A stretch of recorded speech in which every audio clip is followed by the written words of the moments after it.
And now the B'nai B'rith Diplomatic Encounter Series. Here's CEO Dan Mariaschin. Thank you very much, and welcome to the latest installment of the B'nai B'rith International Diplomatic Encounter Series. I'm Dan Mariaschin, CEO of B'nai B'rith International. I'm pleased today to be joined by His Excellency Javlon Vakhabov, the Ambassador of Uzbekistan to the United States.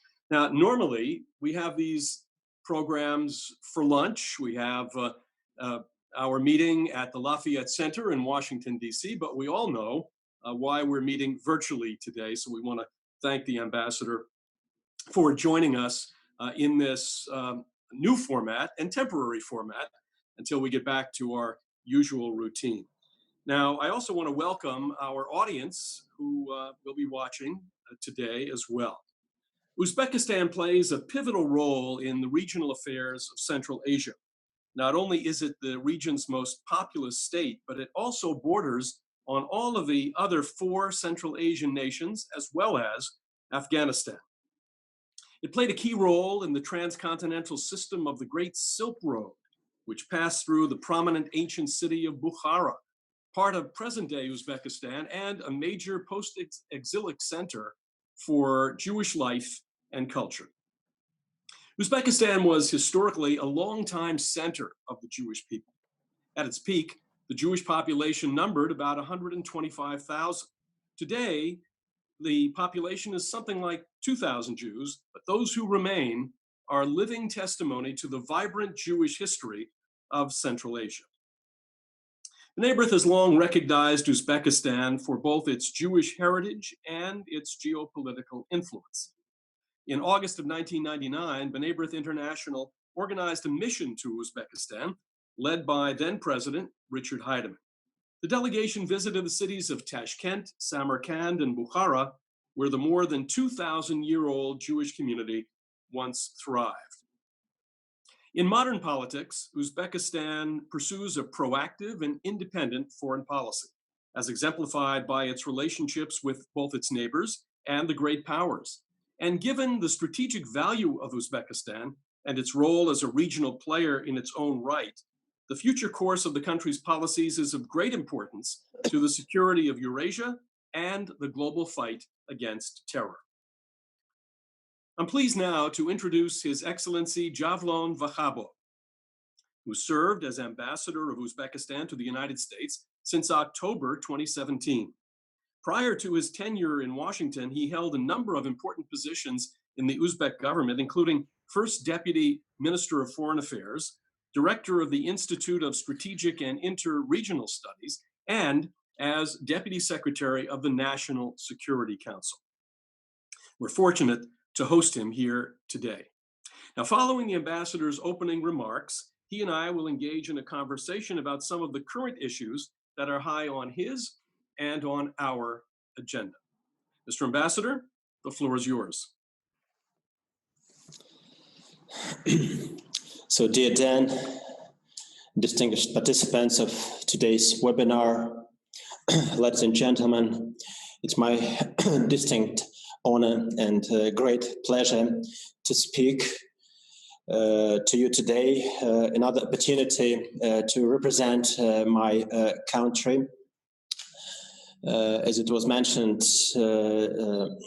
today we'll be speaking to each other in a way that is completely different when we used to have in the past, and hopefully we'll be able to get through these challenging times. And taking this opportunity, just would like to wish all of you keep staying healthy and safe and sound. So, and before I switch to my presentation, just would like to share with you with encouraging news that released yesterday. So the United States Commission for International Religious Freedom has released its annual report on advancing religious freedom across the globe. And for the first time since 2005, USCIRF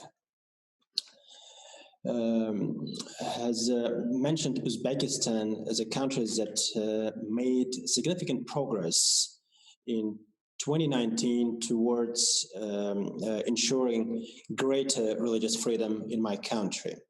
And for the first time in our history, for the first time since 2005, as I mentioned, so the United States Commission for International Religious Freedom recommended the Department of State not to designate Uzbekistan as a country of particular concern with respect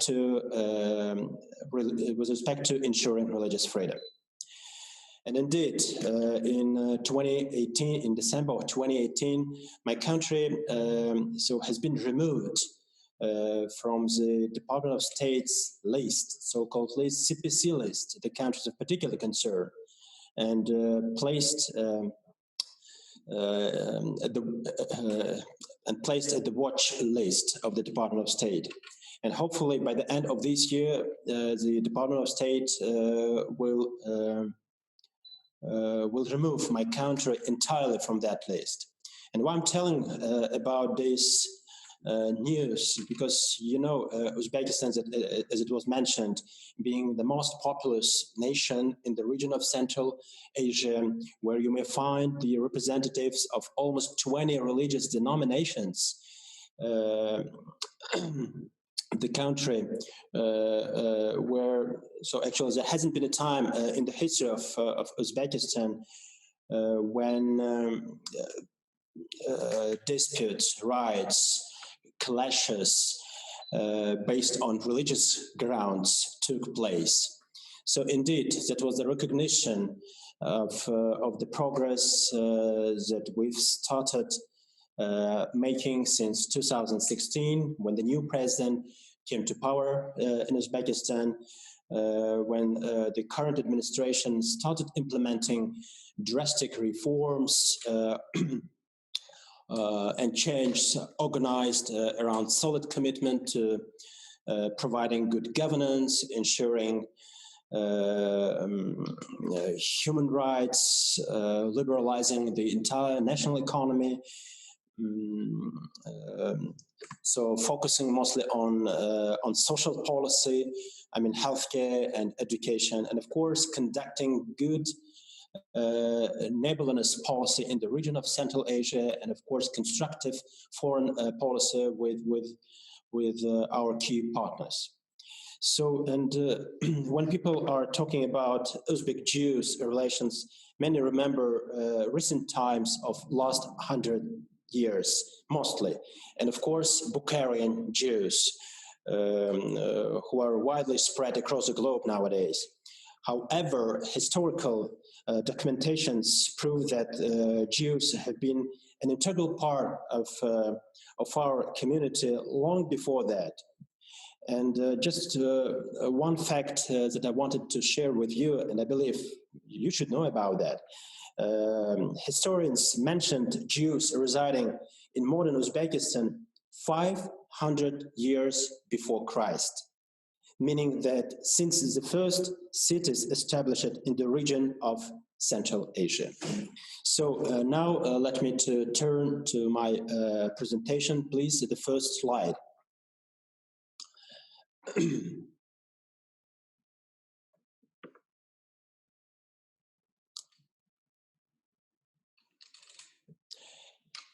Yes, COVID-19 outbreak that has affected severely Uzbekistan, its people and its economy. And according to the latest updates, almost 2,000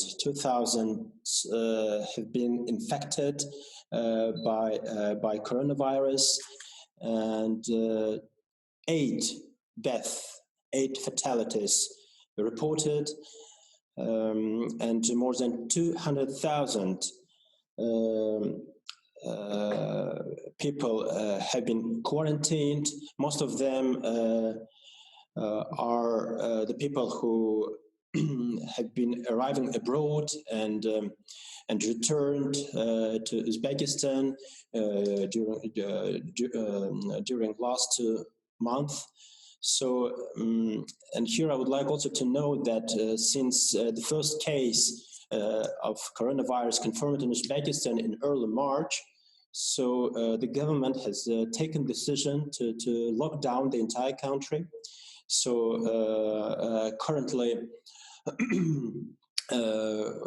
all types of air, rail, road traffics have been suspended. So the educational facilities are closed. We've introduced online education program across the globe, covering pre-K, high schools, and all universities. More than 100 universities operating in Uzbekistan. So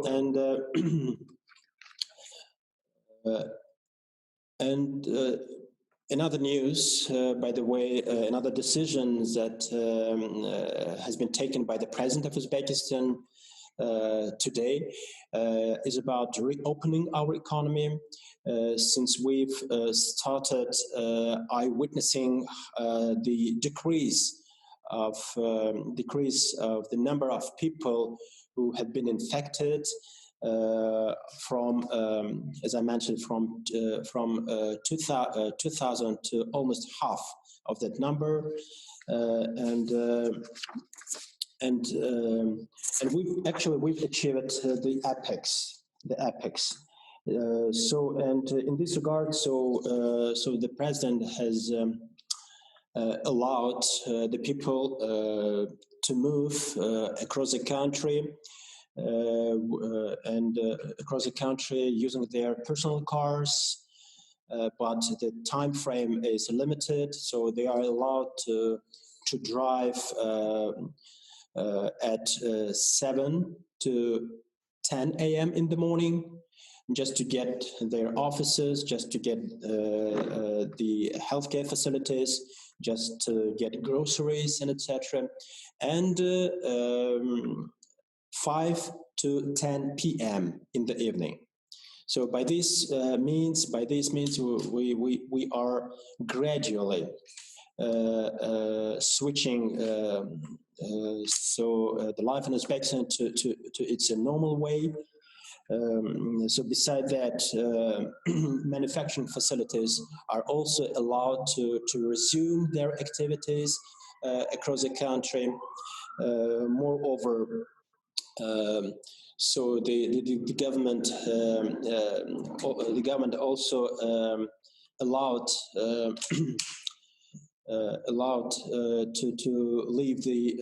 the people to leave their apartments with their kids and go not to the street, to go to their backyards, the places where they do live today. And kids should be, of course, accompanied by their parents. So briefly, this is about how we are getting through these challenges. By the way, as I mentioned, so the COVID-19 has significantly hit the entire economy. So according to our own statistics, the volumes of export dropped to almost 11%, import reduced to almost 10%, and according to the latest forecast of the World Bank, so the growth is projected to reduce to 1.6%. Just again, if you compare, so with the projection that was announced in January of 2020, so we've been talking about almost 6% of growth. So huge decline. We are getting through nowadays.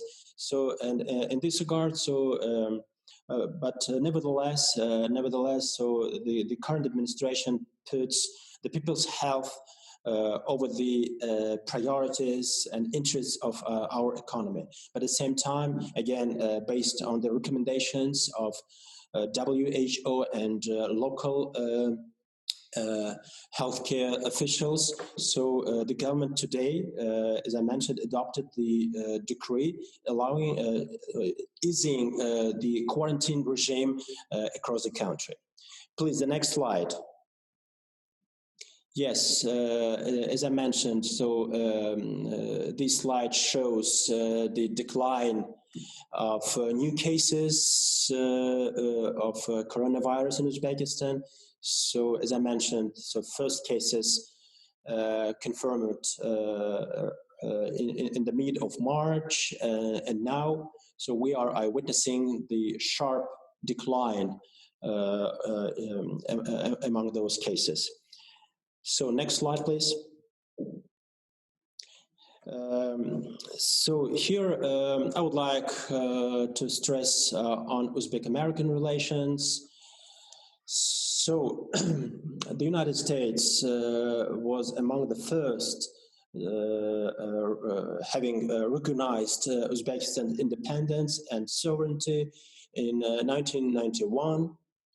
So since that time, we've been able to expand our bilaterals, covering all dimensions, starting from politics and security issues and ending with trade investments and people-to-people ties.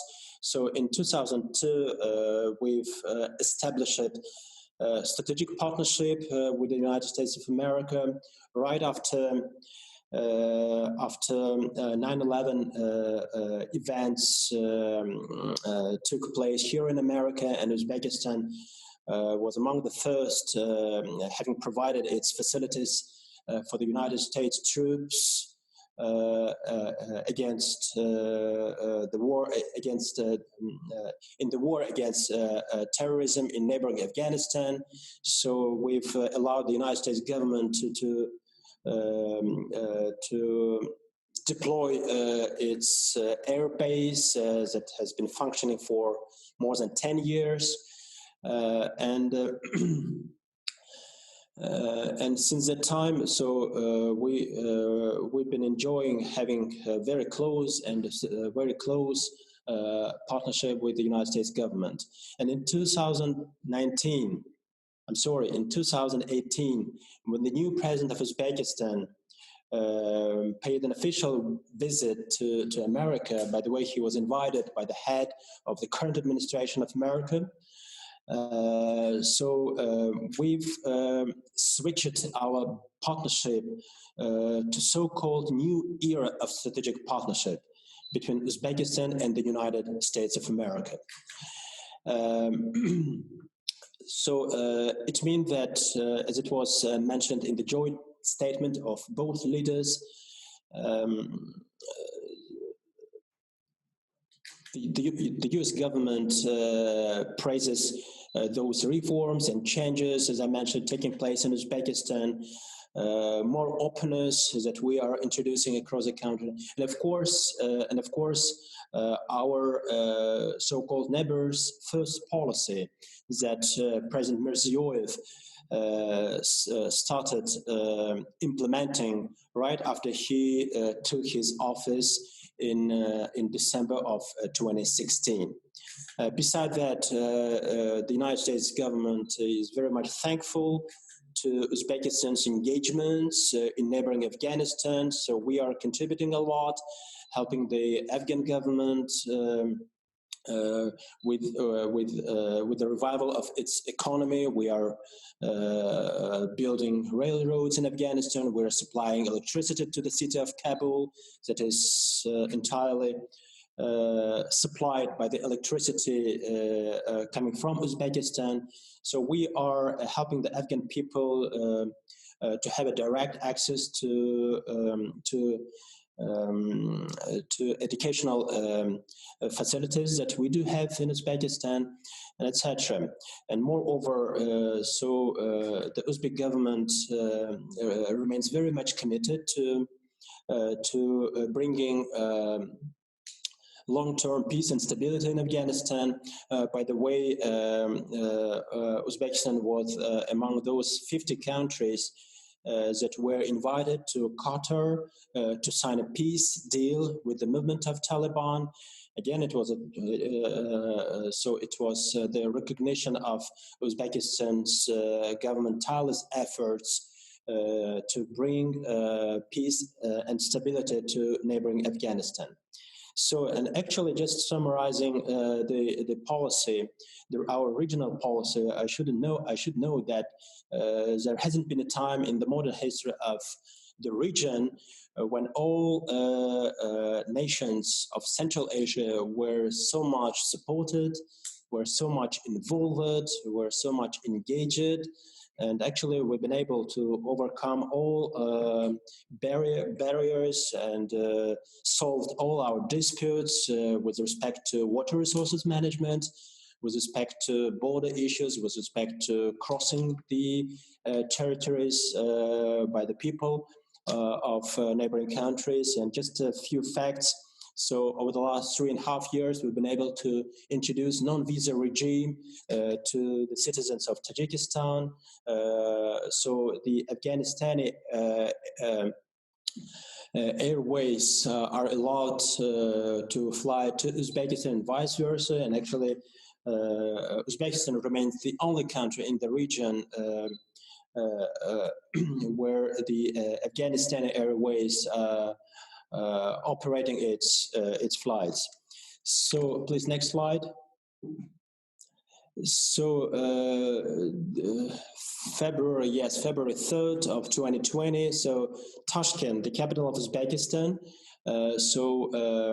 was hosting the ministerial C5+1. This is a format that has been established in 2015, when the Secretary of State Kerry visited Uzbekistan, visited Samarkand, and at that time, so together with the United States government, so all Central Asian nations, have taken decision to set up this format of dialogue. And on February 3rd of 2020, so the current Secretary Pompeo, paid an official visit to Uzbekistan, and within the framework of his arrival in my country, so he was received by the president and met with key members of the current administration. And actually, you know, this visit shows that comprehensive dialogue that we've been able to establish since May of 2018, when my president came to Washington and warmly received by President Trump. And over the last 2 years, so Uzbekistan was visited by Secretary of Commerce Wilbur Ross, by Mississippi Governor Phil Bryant, many U.S. government officials, congressional delegations, and etc. Unfortunately, we were forced by the circumstances that you are well aware to postpone the visit of the Secretary of Defense, Mr. Esper, who was expected to come to Uzbekistan in March, but now due to the COVID-19 outbreak, we've postponed this visit to the end of this year. So here I would like also to mention how businesses between two countries have been expanding their presence. I mean, American businesses have been expanding their presence in Uzbekistan since 1993, when Coca-Cola entered the Uzbek market, pulling other almost 40 cutting-edge U.S. companies to Uzbekistan. So currently, such captains of American economy as GE, GM, Boeing, Caterpillar, John Deere, Visa, and many, many others are widely presented in the Uzbek market. Just for instance, the General Motors possesses 2 plants in Uzbekistan. One that has been built in 1990s, plant where more than 10 types of Chevrolet are currently manufactured, are assembled, I would say, and another plant that operates in the capital of Uzbekistan, Tashkent, where the engines for those 10 Chevys, 10 types of Chevys we are currently producing are also manufactured. And moreover, these engines we are exporting even to America as well. So with regard to Boeing, here another fact that I would like to mention is mostly related to the air flights that are carried out by Uzbekistan Airways 3 times a week to America and vice versa. And by the way, Uzbekistan is the only country, I would say, in the region of Central Asia and neighboring Caucasus, that has been allowed to carry out these flights, air flights, directly from Tashkent to the city of New York. So, and actually these flights have been operated for more than 25 years. So in this regard, so why I'm mentioning these flights, within the framework of that milestone visit by the President of Uzbekistan to America, so we've been able to conclude business contracts amounting to almost $5 billion. And among this amount are the purchases of 6 Dreamliners assembled by Boeing in Seattle. And all of them are currently operating between 2 countries. And by the way, these flights are direct flights. It takes just 12 hours to get America and vice versa. Please, next slide. Oh, by the way, one more point that I would like to mention with regard to our bilaterals. Last year, we've been able to bring to Uzbekistan the campus of the Webster University from St. Louis, Missouri. So actually, that university, that campus has become 17th branch of leading foreign universities currently operating in Uzbekistan, and actually has become the first American educational institution ever existed not only in Uzbekistan, but also in the region of Central Asia. So, turning to Uzbek-Israel relations. Israel has recognized independence of Uzbekistan among firsts on December 25th, 1991. So, since that time, in 1994, former President Shimon Peres, the foreign Minister of Israel, paid an official visit to Uzbekistan, and it happened in 1994. So, and our first president, Islam Karimov, who passed away in 2016, visited the state of Israel by state visit in 1998. Taking this opportunity, I would like to extend my sincerest congratulations on the occasion of the Independence Day of the State of Israel. So, and I wish the people of Israel the best of health and all the success in all endeavors, and of course, lasting peace and prosperity for your country. Please, next, sixth slide. Yes, I'm not sure whether you are well familiar with this lady or not, but I would like to disclose another fact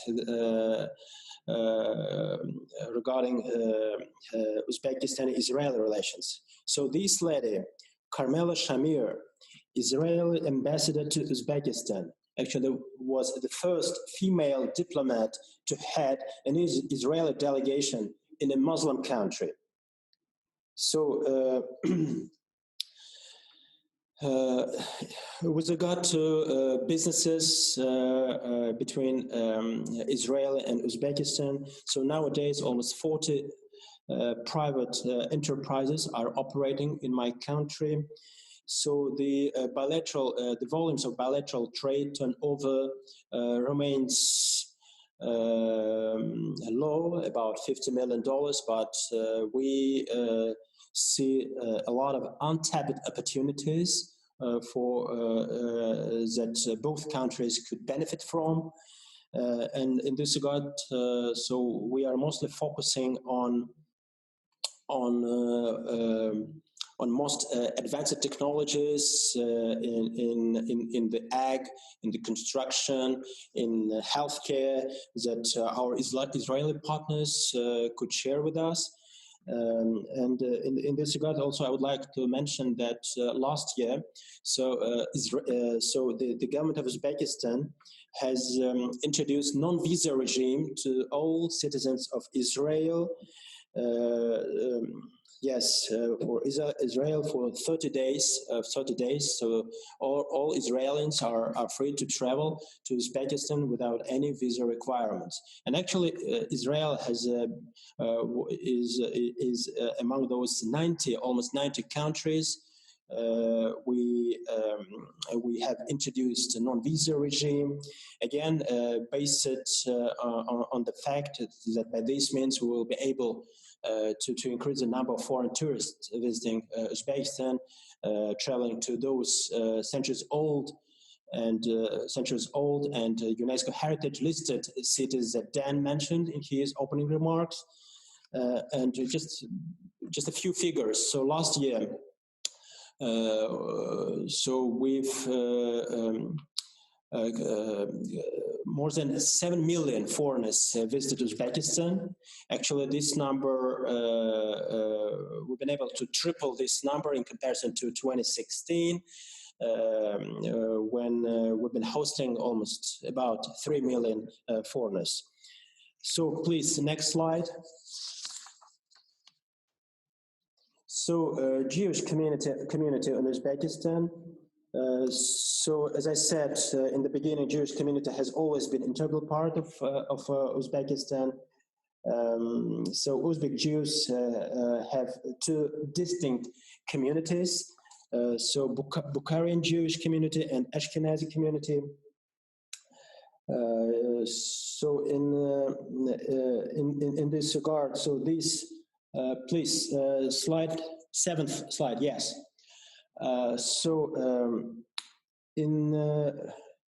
These photos on the slide are both taken in early of 1900s, long before massive movement of Jews from Europe to Uzbekistan during World War II. So first photo shows a group of women in Tashkent, the capital of Uzbekistan. Second, a teacher with pupils in Samarkand. So if we look at demographics, so the largest number of recorded Jews community was in 1970s, over 100,000 people. After the collapse of Soviet Union, many Jews immigrated to the United States and Israel. However, they travel frequently to Uzbekistan. So by the way, currently we are working with Holocaust Museum in Washington, D.C. and National Archive of Uzbekistan on documented records of Jews' life in Uzbekistan. Hope soon you can see new data and facts in the museum. So please, eighth slide.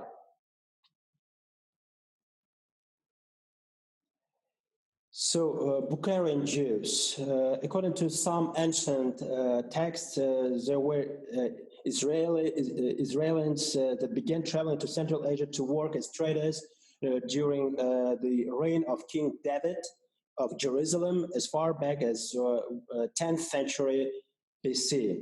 So when Persian King Cyrus conquered Babylon, he encouraged the Jews. Sorry, I couldn't find Cyrus in your.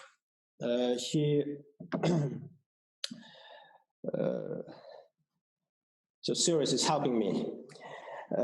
So when Persian King Cyrus conquered Babylon, he encouraged the Jews he liberated to settle in his empire, which included areas of Central Asia.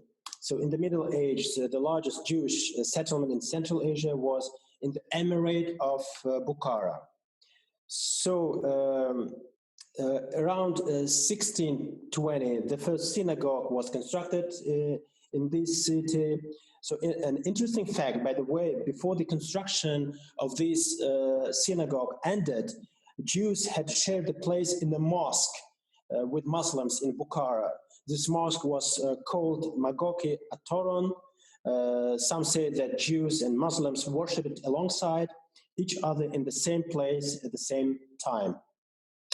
So slide number 9. So today there are about 150,000 Bukharian Jews in Israel and 10,000 here in America and neighboring Canada. By the way, so with regard to the United States, most of them reside in New York, in New Jersey, and also in places like Phoenix, South Florida, Atlanta, San Diego, Los Angeles, Seattle, and Denver. So in the photos, you can see historic delegation of the chief rabbi of Israel, Rabbi David Lau, visited the Jewish community of Uzbekistan in 2018 that strengthened the ties between Jews in the two countries. So on the right side, you may see a gentleman who is running the Bukharian Jewish community here in America, Mr. Kandov, who is who is standing along with our guest came from Israel, and Israeli delegation was also warmly received by the Grand Mufti of Uzbekistan, Usman Khan Alimov, in 2018. And another fact that happened just recently, last fall in November, Uzbekistan has been hosting the delegation, the American delegation, comprising of 10 rabbis, 10 pastors, and 10 imams, came from Texas, from Pennsylvania, from New York, and other states of America, just to eyewitness how all those 16 religious denominations in Uzbekistan are living in peace and harmony in Uzbekistan. So let me stop here. So I'm at your disposal to take all your questions. Dan, I'm passing the floor to you. Very good. Thank you, Mr. Ambassador. Thank you really for that detailed overview of so many aspects of life in Uzbekistan, as well as your geopolitical relations and other important details, particularly about the coronavirus and how Uzbekistan is confronting that threat, as we all are here. I just want to say a couple of things about the Jewish community, if I may. When I was studying as a graduate student at Brandeis University in the early 1970s, the Jewish librarian, the librarian of the Jewish section of the library, was a Jewish fellow from Poland who escaped just ahead of the Nazis and made his way to Samarkand and Tashkent.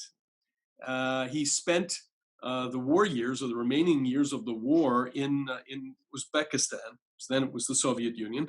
But the stories that we've heard, that I heard then and that I heard when I visited Uzbekistan later on, as I mentioned, 1999, about people who are opening up their apartments, opening up their places where they were living, which already were cramped. It was wartime, and who welcomed these refugees who were fleeing certain death had they not been able to get out of Poland and other places, and made their way to Uzbekistan. So we certainly want to note that. And you mentioned also the Bukhari community in New York City. You mentioned Israel, of course, which has a very large community. But the community in New York City, which also is very active, has its own synagogues. And I'm sure, and this is a question, I'm sure they are in close contact with you and that you have a good relationship with that community. I know they live not only in New York City, they live in other places as well. But New York, of course, is the biggest community. So I'm sure they're in touch, and we appreciate that. I want to ask you an energy issue. Uzbekistan and other countries in the region have an immense opportunity to take advantage of alternative renewable energy sources.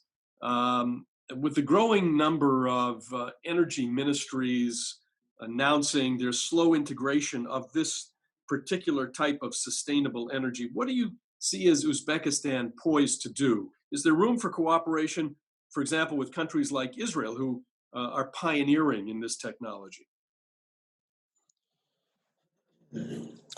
So, Dan, thank you so much for this question.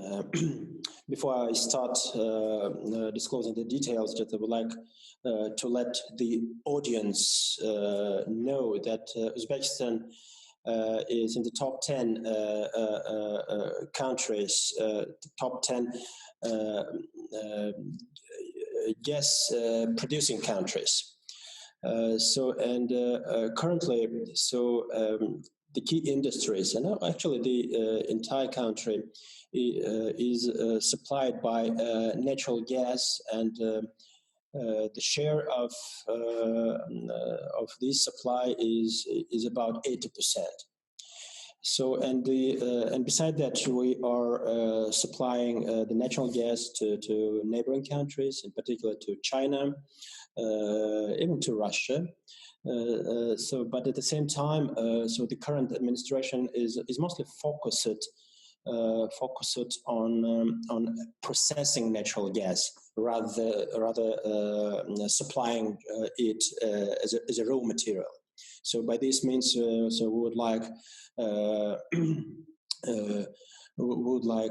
to get the chemical industry developed. Would like to get products that we will be able to export abroad. I mean, value-added goods mainly. So, and by this means, so the government is trying to reduce the natural gas share in the economy from 80% to at least 60%. And that gap will be replaced by so-called alternative types of energy, wind energy, solar energy, and others that my country nowadays is very open to absorb.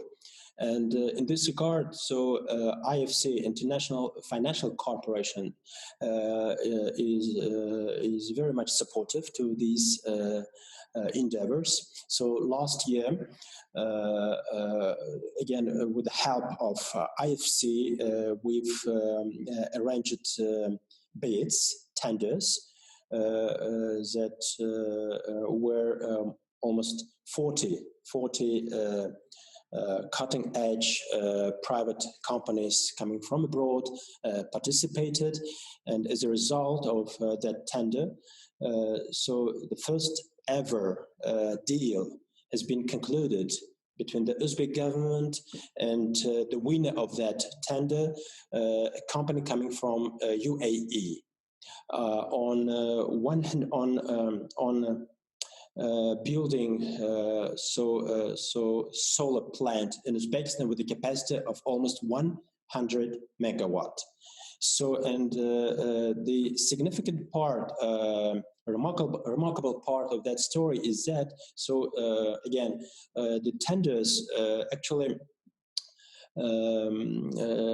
have defined the price for the solar energy that now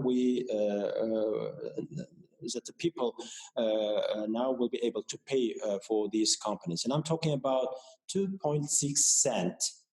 And it was the lowest price that the tender showed, and later, the World Bank Group and others blamed the Uzbek government that disrupted the world market in solar energy. Having this lowest price. So in this regard, nowadays. All our foreign partners who are seeking for these kind of opportunities to have a business in Uzbekistan, in particular in solar energy and or wind energy. So they are free. They are free to participate in such bids led by international financial institutions. And the Uzbek government. So, and by this means, again, as I mentioned, we would like to balance the share of natural gas in the industry by replacing it, as I mentioned, by alternative types of energy as wind, solar, and etc. And at the same time, we are also developing our coal industry. So that's the way how we are developing. These are the briefly opportunities that every foreign company might use. Well, we've talked about the visit of President Mirziyoyev to Washington in 2018. In fact, he was among the first foreign presidents to visit the new administration, and the visit of Secretary of State Pompeo, and the announcement that you made today about the U.S. Commission on International Religious Freedom. All of those things are moving. Where else do you think there's room for growth? I know, sure, in investment, but what other areas do you think there's growth for the relationship between Uzbekistan and the United States? You mentioned, for example, the Uzbekistan Airways flying to New York, the issue of tourism, I'm sure, holds great potential. So maybe you can talk about what areas you see looking forward are there for growth in the relationship. So Dan, great question, and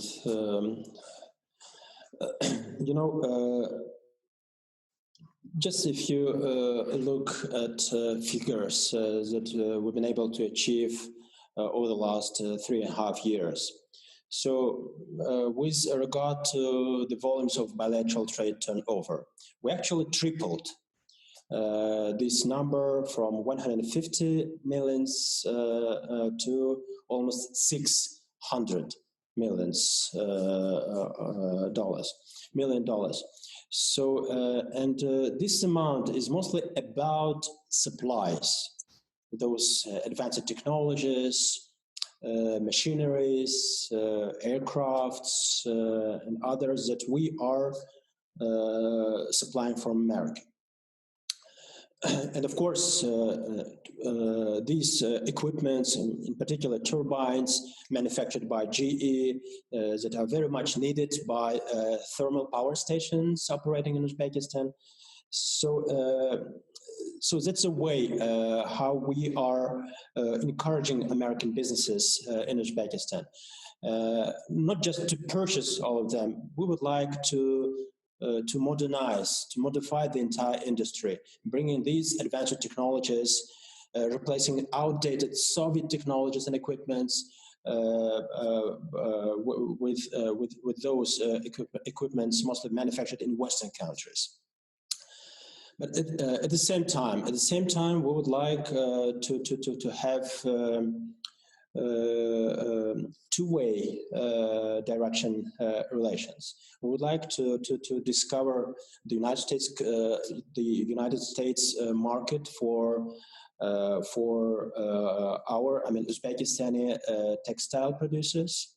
The industry that is growing up nowadays, again, taking into account that Uzbekistan has been serving for the Soviet government as a key producer of raw cotton for more than 70 years and producing almost 7 million tons of raw cotton in the past. And nowadays we are producing almost 3.5 million tons of cotton. Again, the key approach of the current government is to stop exporting of raw materials and start focusing on producing value-added goods. So by this means, we would like to be a key part of U.S. Companies-led supply chains, in particular in the textile industry. We would like to bring more textile products to America, to those well-known brands and retailers operating here. So again, if you compare the bilateral trade turnover, those $600 million that I mentioned, we are exporting to America to America products amounting to almost $30 million. Very low. And we would like to increase this number. Again, primarily exporting to this market well-known textile products to America. So another dimension that I would like to note is mostly related to travelers. To travelers from America, in particular from neighboring Canada. Again, thanks to non-visa regimes that we've introduced to Canadians and partly to Americans, we've been able to, over the last 3.5 years, we've been able to achieve, increase significantly the number of Americans visit Uzbekistan. Just a few years ago, we've been hosting only 4,000 or 5,000 Americans to Uzbekistan, in particular in 2016. So last year, we've been hosting in Uzbekistan more than 20,000 Americans who visited my country, visited those centuries-old cities you mentioned. And most of them, I would like to mention, most of them are, by the way, Bukharian Jews, people who are visiting Uzbekistan more often than Israel. Because most of them were born in Uzbekistan because of Jewish communities that still exist in Uzbekistan, because of graves that they would like to visit every year, and moreover, now those people whom we know who moved to America in early of 90s, so are bringing their kids, their next generation to Uzbekistan, just to show the places where they have been living for decades, perhaps for centuries. And by this means, they're actually explaining how they are cherishing Uzbekistan, the place where they are free to travel without any restrictions at all. So this is the second dimension. The third dimension is mostly about people-to-people ties that we are currently broadening between our nations. And here also I would like to stress, to underscore the Jewish community's contribution.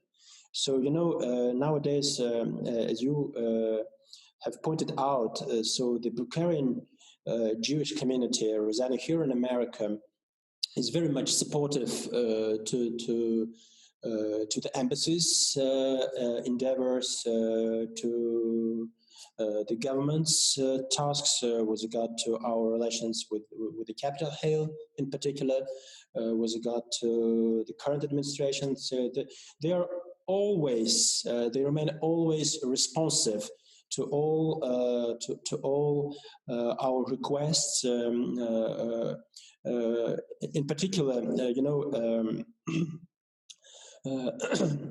Uzbekistani, Dan, you are well aware, Uzbekistani American relations have been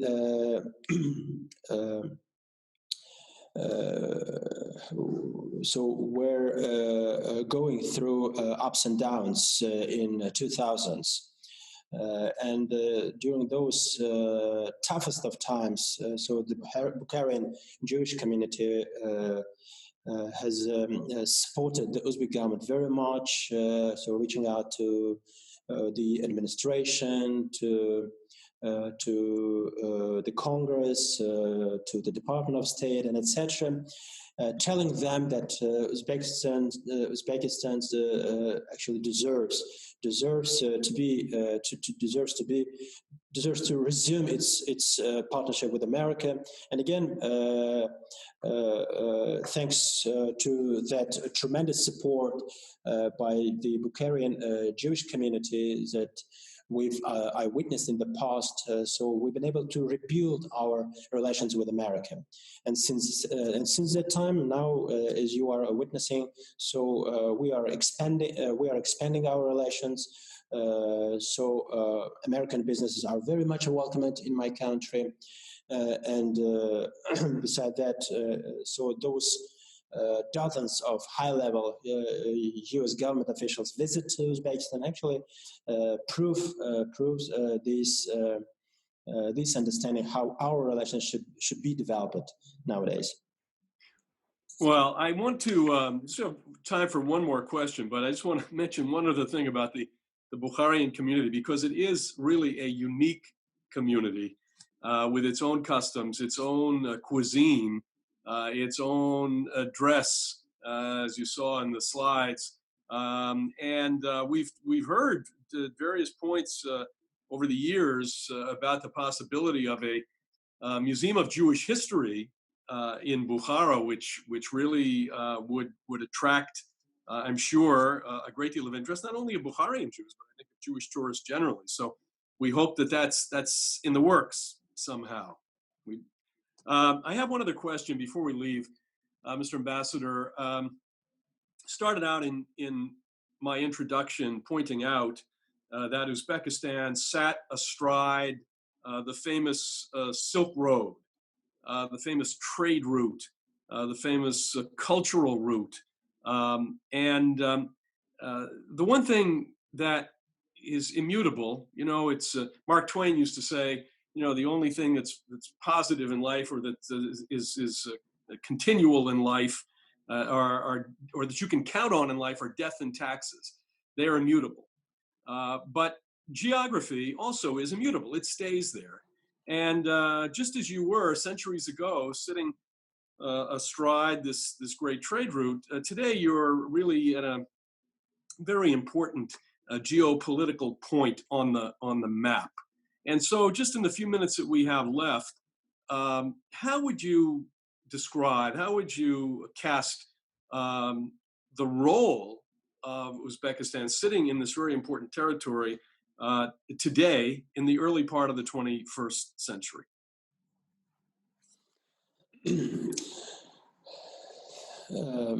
Dan, thank you so much for this question. A little bit complicated, I would say, but nevertheless, I'll try to answer it. So,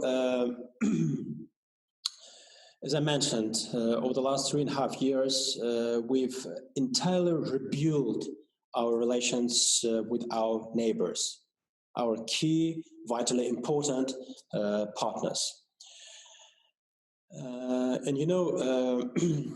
Those reforms and changes taking place in the country have already affected our neighbors in terms of introducing more openness, in terms of bringing more transparency, etc. So actually the region, the entire region of Central Asia, where we are sitting in the middle, in our understanding, should move forward towards, I would say, more regionalism, towards more united region of Central Asia. So by this means, so we would like to build the region ourselves, without any help coming from external powers. Just one example that I would like to share with you is the initiative put forward by the current president to bring all Central Asian leaders together. For the first time since 2009, we've been able to gather all presidents of Central Asia in the capital of Uzbekistan, Tashkent, last year in fall, again for the first time since 2009. Again, without any involvement beyond the region. So by this means, we would like to demonstrate how we are so united, how we are getting much stronger together. So, and all our national interests and our nowadays are correlated to our neighbors, correlated to the region of Central Asia.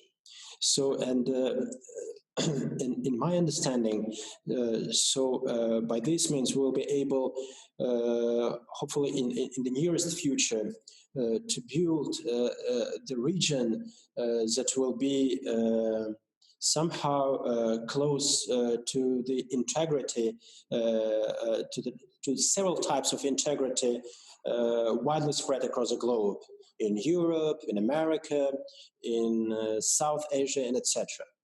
So this is our, I would say, key and vitally important priority for the years to come. So with regard to external powers, and it's not a secret that that Uzbekistan, that is surrounded by all Central Asian countries. Yes, on the one hand, yes, we do have the biggest advantage. Again, having the direct access to every single neighbor surrounding Uzbekistan. On the other hand, we still remain unlocked.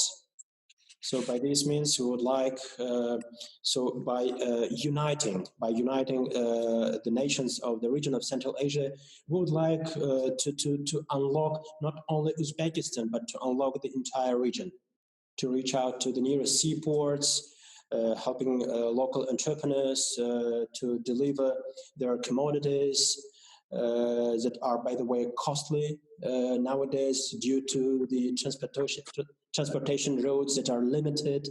And this is the second point. Point number 3 is about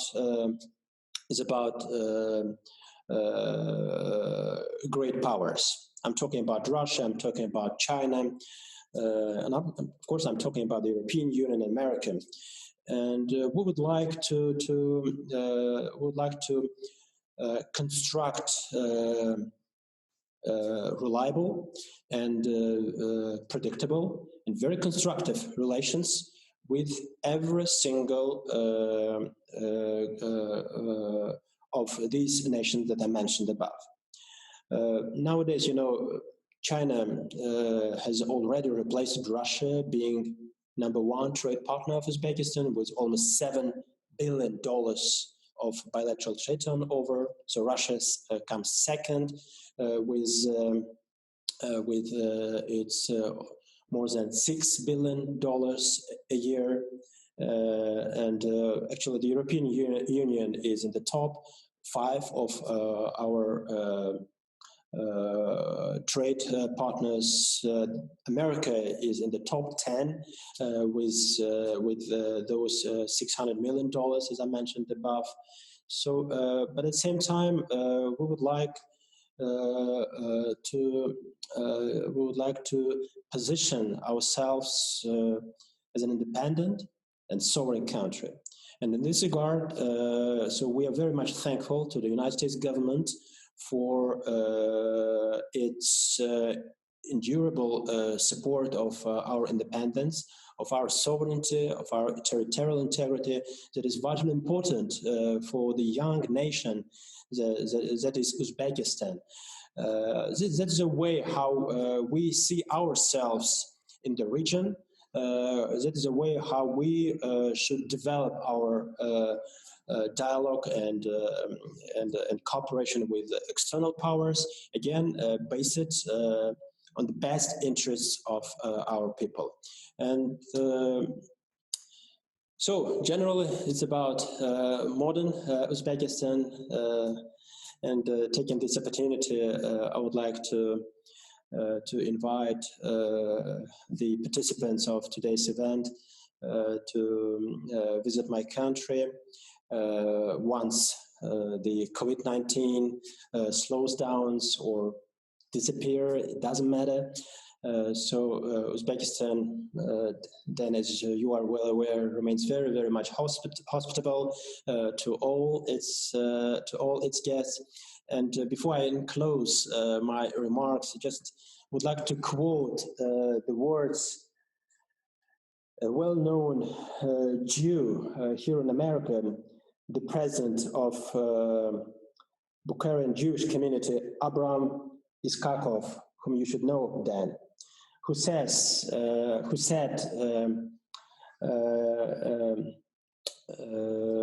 to the New York Times, to the interview that has been published 1.5 years ago, if I'm not mistaken, the following. So he says, "If I had 2 lives, I would spend one in Israel. But I only have one, and it is here in Uzbekistan." Please welcome to my country. I believe you won't be frustrated. So flights hopefully will be resumed very soon. And again, I'll be more than happy to have all of you. And of course, the embassy's doors are widely open. So once we overcome these difficulties, then I'll be more than happy to host you, of course, and all the participants of today's video conference. Again, thank you so much for the opportunities that you gave to me to represent Uzbekistan from another angle, mostly related to Jewish community living in Uzbekistan and living here in America. Thank you so much.